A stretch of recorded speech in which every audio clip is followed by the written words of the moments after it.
그 죄 때문에 이제 망하게 되는 것인데 그걸 빨리 돌이키도록 이사야 선지자를 통해서 계속해서 말씀을 하셨고 이제 7장에서는 이제 실제적인 그 이제 징계와 심판이 이제 시작되는 거죠.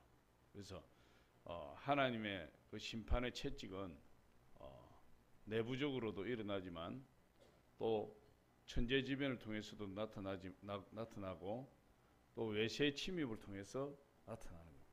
그래서 자연재해를 통해서도 많은 하나님의 심판이 성경에 기록되어 있고 또 여러 가지 내부적으로 질병 문제라든지 그런 또 내부 반란이라든지 그런 것들로 또 하나님 심판이 임하고 그 다음에 이제 가장 흔하게 하시는 것이 이제 외세의 침입을 통해서 하나님 심판하시는. 근데 오늘 보니까 이제 북이스라엘 왕과 그 북이스라엘 위쪽에 위치하고 있던 아람이 연합을 해서 남유다를 침공하는 겁니다. 하나님 심판이죠. 우리 한번 보겠습니다. 1절에 우시아의 손자 요담의 아들인 유다의 아하스 왕 때에 아람의 르신 왕과 르말리아의 아들 이스라엘의 베가 왕이 올라와서 예루살렘을 쳤으나 능히 이기지 못하니라. 그래서 아람의 르신 왕, 이스라엘의 베가 왕 이런 거죠. 그래서 그들이 연합을 해서 예루살렘을 쳤으나 능히 이기지 못하더라. 그렇게 아람과 북이스라엘이 연합을 해서 남왕국 유다를 친 겁니다. 침공을 한 거죠. 2절에 어떤 사람이 다윗의 집에 알려 이르되 아람이 에브라임과 동맹하였다 하였으므로 왕의 마음과 그의 백성의 마음이 숲이 바람에 흔들림 같이 흔들렸더라. 어떤 사람이 다윗의 집에 알려 이르되 이 다윗의 집은 남왕국 왕조를 이야기하는 거죠. 남왕조는 전부 다윗의 후손이니까. 그래서 이 다윗의 집은 남왕국의 왕조를 거기에 알렸다. 왕에게. 그래서 아람과 에브라임이 동맹하였다. 에브라임은 북이스라엘을 대표하는 지파의 이름입니다.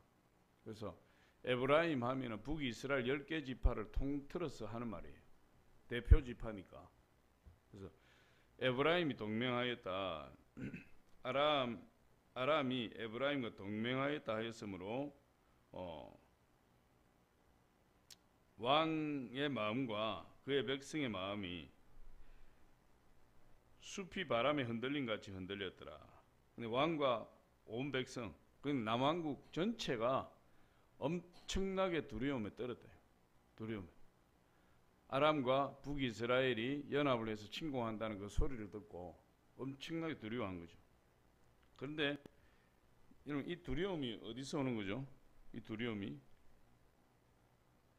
북왕국과 아람이 연합해서 남유다를 침공한다는 그 소식을 듣고 두려움이 임한 거죠. 그런데 두려움은 원래 그 실체가 불신앙에서 오는 겁니다. 불신앙에서. 하나님을 의지하는 믿음이 없는 사람은 두려움이 항상 있어요. 그래서 지금 하나님을 믿는 남왕국 유다라도 할지라도 이 외세의 침공을 눈앞에 두고 그 소문을 듣고 엄청나게 두려워하는 거예요. 참 안타까운 거죠.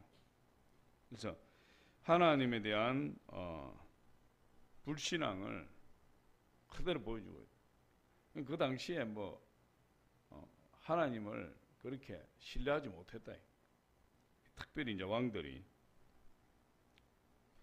그때에 3절에 여호와께서 이사야에게 이르시되 너와 내 아들 스룹야숲은 윈못 수도끝 세탁자의 밭 큰 길에 나가서 아하스를 만나. 그래서 이사야에게 하나님의 말씀이 임한 겁니다. 너는 아하스 왕을 만나라.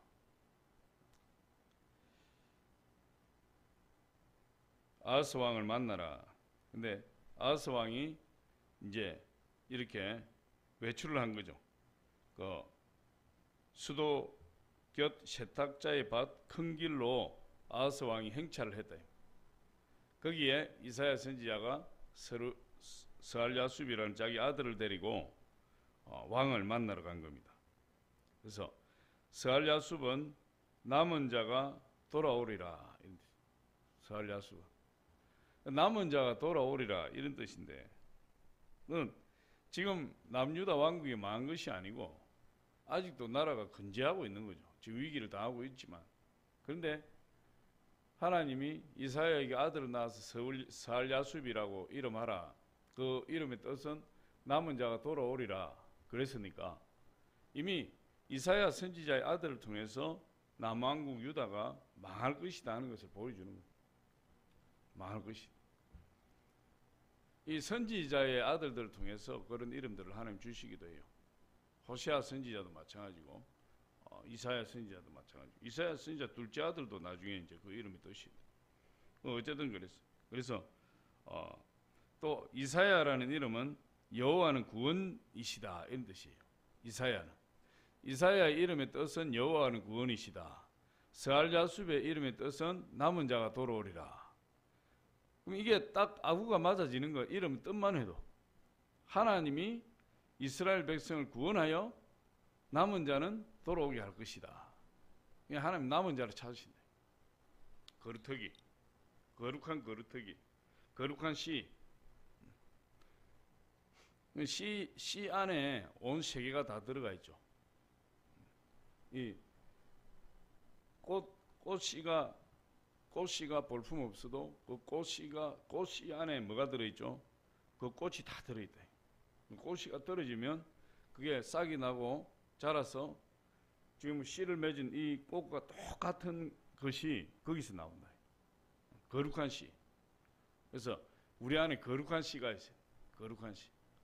씨는 그 세계를 이야기하는 중요한 거. 그게 이제 남은 자. 그래서 그 남은 자를 통해서 하나님이 이스라엘을 다시 회복시키겠다. 4절에 그에게 이르기를, 왕에게 말하는 거죠. 이사야 선지자가 지금 이제 왕에게 하나님 주신 말씀을 이야기하는 거예요. 그에게 이르기를 너는 삼가하며 조용하라. 르신과 아람과 르말리아의 아들이 심히 노할지라도 이들은 연기나는 두 부지깽이 거루터기에 불과하니 두려워하지 말며 낙심하지 말라. 그래서 이사야 선지자가 아하스 왕에게 그렇게 이야기해요. 너는 삼가하라. 네 가지를 이야기합니다. 삼가하라, 조용하라, 두려워하지 말라, 낙심하지 말라. 이사야 선지자가 아하스 왕이 이 네 가지 동사를 사용해서 하나님의 말씀을 주는 거죠. 너는 삼가하라. 이 말의 뜻은 두려움에 쫓겨 충동적으로 행동하지 말라. 지금 너무 두려워하니까, 너무 막 사시나무 떨듯이 바람에 숲이 흔들리듯이 두려워하니까 믿음도 없고, 그러니까 하나님이 이사야 선지자를 통해서 두려움 때문에 충동적으로 행동하지 말고 기다리라. 무엇을? 하나님을 기다리라. 위기를 당할 때 이런 자세가 필요해요. 기다려야 된다. 위기를 당하면 두려움 때문에 두려워하는 사람은 가만히 있지 못해요. 뭐 영화를 보더라도 두려워하는 사람, 공포에 사로잡힌 사람은 막 정신없이 막 분주하게 막 그 두려움을 이기려고 막 움직인다. 그렇게 하지 말라. 그리고 조용하라. 안정과 평안을 유지해라. 지금 그럴 수 없는 상황에서 그런 걸 요구하는 거죠, 하나님이. 근데 이제 이게 하나님을 신뢰하지 못하면 이런 현상이 생긴다. 하나님 신뢰하지 못하면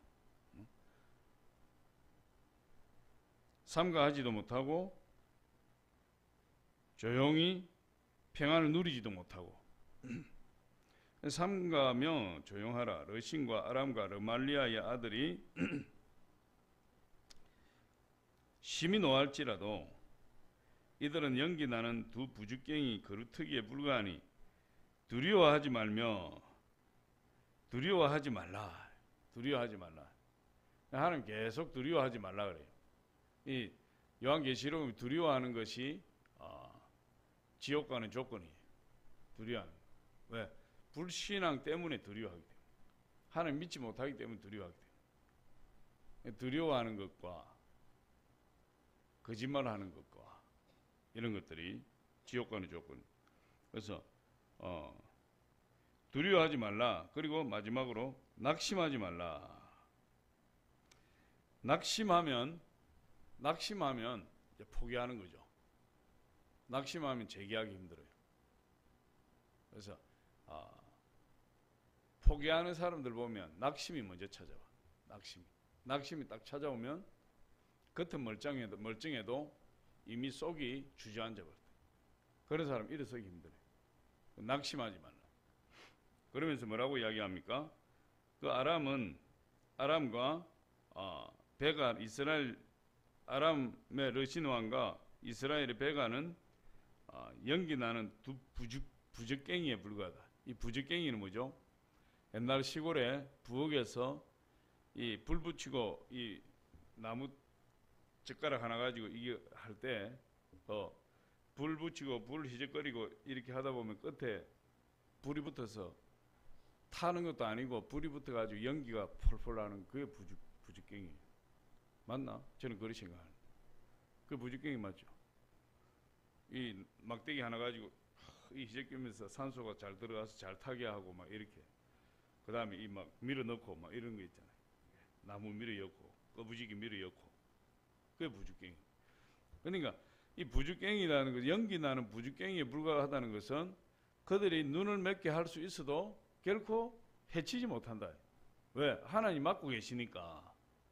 그래서 두려워하지 말고 낙심하지 말고 삼가하며 조용하라. 그렇게 이제 이사야 선지자가 아하스 왕에게 하나님 말씀을 주는 겁니다. 5절에 이제 9절까지 계속되는 거죠. 이사야 선지자의 그 하나님 말씀을 아하스 왕에게 주는 것이 5절에 아람과 에브라임과 르말리아의 아들이 악한 깨로 너를 대적하여 이르기를. 이 아람과 에브라임과 이 르말리아는 이 베가 왕의 아버지를 이야기하는 거죠. 그러니까 에브라임과 르말리아의 아들 이랬는데 이거는 반복하는 거죠. 아람과 에브라임과 이러면 되는 겁니다. 그런데 지금 북이스라엘을 반복하는 거죠. 아람과 에브라임과 르말리아의 아들 베가 이렇게 되는 거죠. 르말리아의 아들 이스라엘 왕 베가 1절에 보니까. 근데 이제 이 에브라임과 르말리아의 아들은 이중으로 지금 중복하고 있는 겁니다. 그래서 아람과 에브라임이 악한 깨로 너를 대적하여 이르기를. 그러니까 북이스라엘과 아람이 연합한 것을 하나님 어떻게 보는 거죠? 악한 짓으로 본다. 악한 짓. 그들이 비록 하나님의 남왕국 유다를 치는 도구로 쓰시지만 악한 자다. 악한 자. 근데 악한 자도 하는 게 쓰임 받아요. 그러니까 우리가 조심해야 되는 게 우리 선한 도구로 쓰임 받아야지 악한 도구로 쓰임 받으면 안 돼. 악한 도구로 쓰임 받는 것은 쓰임 받고 버림 받아요. 쓰임 받고 심판 받는 거예요. 하나님 앞에. 그러니까 애굽도 악한 도구로 쓰임 받고 바벨론도 악한 도구로 쓰임 받고 아수르도 악한 도구로 쓰임 받고 아람도 악한 도구로 쓰임. 주변에 보면 다 악한 도구로 쓰임 받는 존재들이 많아요. 그런데 그들은 하나님의 의도대로 악한 도구로 쓰임 받아도 나중에 하나님 또 심판해 버려요. 그들을. 그러니까 사람은 악한 도구로 쓰임 받든 선한 도구로 쓰임 받든 쓰임 받아요. 근데 악한 도구로 쓰임 받으면 얼마나 큰 불행인지 몰라. 그래서 사람들이 그걸 모르고 자꾸만 악한 짓을 해요. 특히 하나님 백성들이 악한 도구로 쓰임 받는 사람 많아요. 그건 악하게 쓰임 받으면 안 돼. 악하게 쓰임 받고서도 버림받고 쓰임 받고서도 심판받고 아주 비참한 거예요. 연기 나는 두 부적갱이에 불과한데 그들은 악한 꾀로 어떤 꾀냐? 이게 이제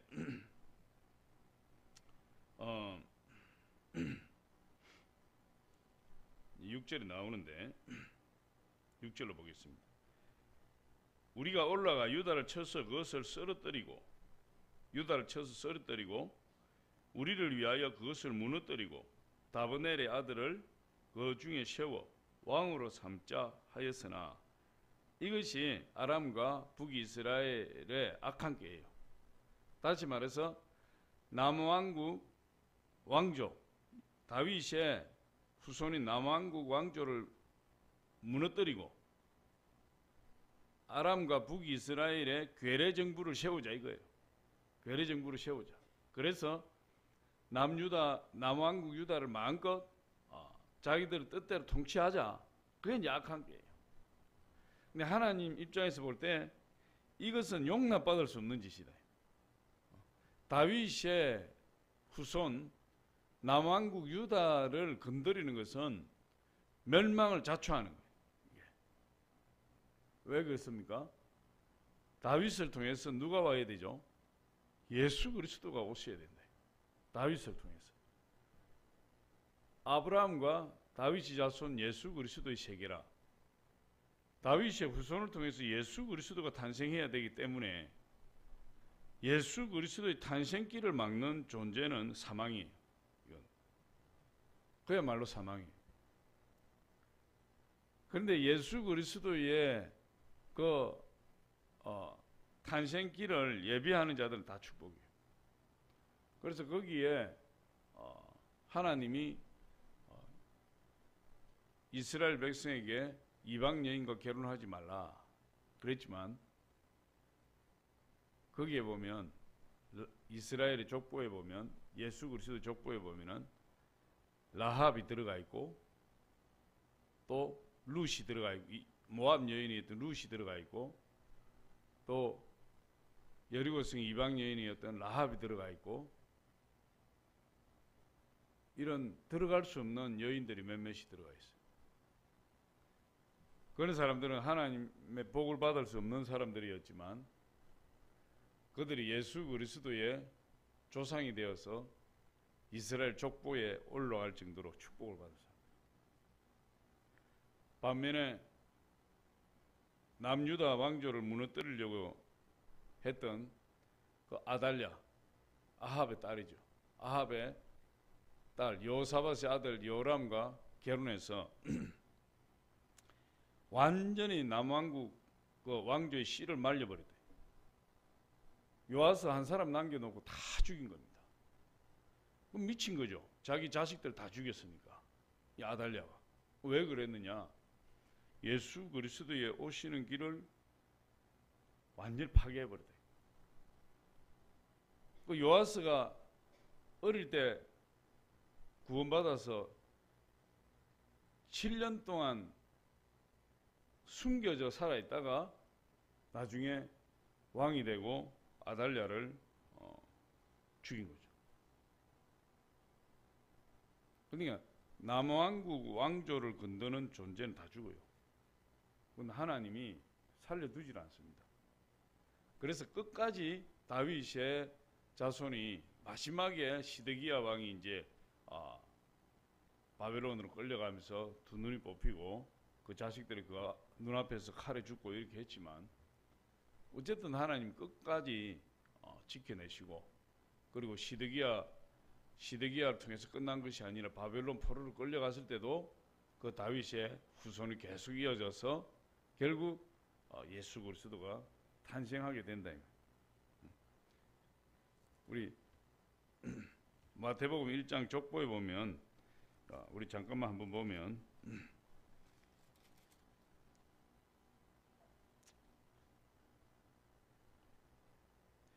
11절에 보니까 바벨론으로 사로잡혀 갈 때에 요시아는 여고냐와 그의 형제들을 낳으니라. 바벨론으로 사로잡혀 간 후에 여고냐는 스알디엘을 낳고 이 여고냐는 여호야긴이라 그랬죠. 여호야긴. 얼마 전에 제가 어디에서 설교했는데 이 여호야긴은 마지막 시드기야 왕 앞에 왕이에요. 그런데 시드기야 왕은 끌려가서 죽임을 당했고 그의 아들들도 다 죽임을 당했고 이 요야기는 포로로 끌려갔지만 죽임을 당하지 않고 나중에 이 왕으로 복권된 것은 아니지만 바벨론 왕이 이 여호야긴을 회복시켜 주어서 왕으로부터 하사품을 받고 평안하게 살았어요. 평안하게 살다가 죽었어요. 여호야긴은. 그래서 이 여호야긴을 통해 이것도 하나님의 뜻이에요. 이 여호야긴을 통해서 다윗 왕조의 후손을 계속 출생시켰다. 그래서 12절에 바벨론으로 사로잡혀간 후에 여고냐는 스알디엘을 낳고 스알디엘은 스룹바벨을 낳고 쭉 이제 이렇게 낳는 거죠. 계속 그 후손이 이어졌다. 그리고 15절에 보니까 엘리웃은 엘르아사를 낳고 엘르아사는 mat단을 낳고 mat단은 야곱을 낳고 야곱은 마리아의 남편 요셉을 낳았으니 마리아에게서 그리스도로 칭하는 예수가 나시니라. 결국 이 예수가 나오도록 하기 위해서 아브라함부터 족보가 시작이 됐다. 이게요. 하나님의 관심은 어디에 있는? 예수예요. 예수. 왜? 예수님을 통해서 이 세상을 구원하려고 창세기 3장 15절에 이미 예고되어 예언해서 하셨으니까. 그래서 예수 그리스도가 존귀하고 존귀한 분입니다. 할렐루야. 그래서 우리는 예수를 믿는 거예요. 물론 하나님 믿지만 삼위일체 하나님 믿는 거죠. 그래서 우리는 이런 생각할 수 있어요. 아니 안식교도 하나님 믿고 여호와의 증인도 하나님 믿는데 왜 우리하고 다른 거야? 응? 그들은 예수를 우리처럼 구원자로 이렇게 안 본다. 그들은. 그러니까 참 이 예수 그리스도의 탄생을 예비한 아까 라합이나 또 룻이나 또 유다의 며느리 다말, 시아버지를 속이고 시아버지를 통해서 자식을 낳았던 다말, 그건 인륜 도덕적으로 보면 있을 수 없는 일이지만 예수님의 족보에 떳떳이 올라가 있대. 왜? 그 다말이 그 짓을 했지만 그것이 예수 그리스도의 오실 길을 예비한 자요. 자기 시아버지를 속여서 자식을 낳아도 예수 그리스도의 오실 길을 예비한 여자가 이 다말이고 룻이고 라합이다. 라합은 또 창녀였잖아요. 여리고성의 창녀. 창녀는 몸 파는 여자예요. 기생이라고 이야기하고 있지만 사실 창녀였어요. 그런데도 예수 그리스도의 족보에 올라가는 위대한 인물이 된 거예요. 그런데 그렇게 하나님 쓰임 받았다. 예수 그리스도가 위대한 거예요. 하나님의 관심은 신구약에 나타난 하나님의 관심은 오직 한 사람 누굽니까? 예수 그리스도예요. 예수. 그래서 구약은 오실 예수 그리스도, 오실 메시아. 신약은 오신 예수 그리스도. 그 다음에 서신서 이하 요한계시록까지는 다시 오실 예수 그리스도. 그래서 성경은 한마디로 이야기하면 예수 그리스도예요. 그래서 어떤 사람은 이렇게 이야기해요. 성경을 짜보라. 예수 그리스도의 피가 나올 것이다. 그렇게 이야기해요. 온 초점이 예수 그리스도예요. 예수 그리스도. 지금 우리도 구약을 읽고 있지만 이 구약에 누굴 이야기? 전부 예수 그리스도를 이야기하고 있다. 예수 그리스도라는 명칭은 없지만 구약에 메시아라는 말로 나타나는 참 예수 그리스도. 그래서 이 북이스라엘과 그 위에 있는 아람에 연합해서 남유다를 침공하는 것은 그들의 뜻이 악한 꾀가 있는데 남왕국 왕조를 무너뜨리려고 하는 것이다. 그건 처음부터 표적을 잘못 잡은 거예요. 왜? 하나님 심판을 당하는 일이니까. 잘못 잡은 거예요. 오늘은 여기까지 하겠습니다. 아버지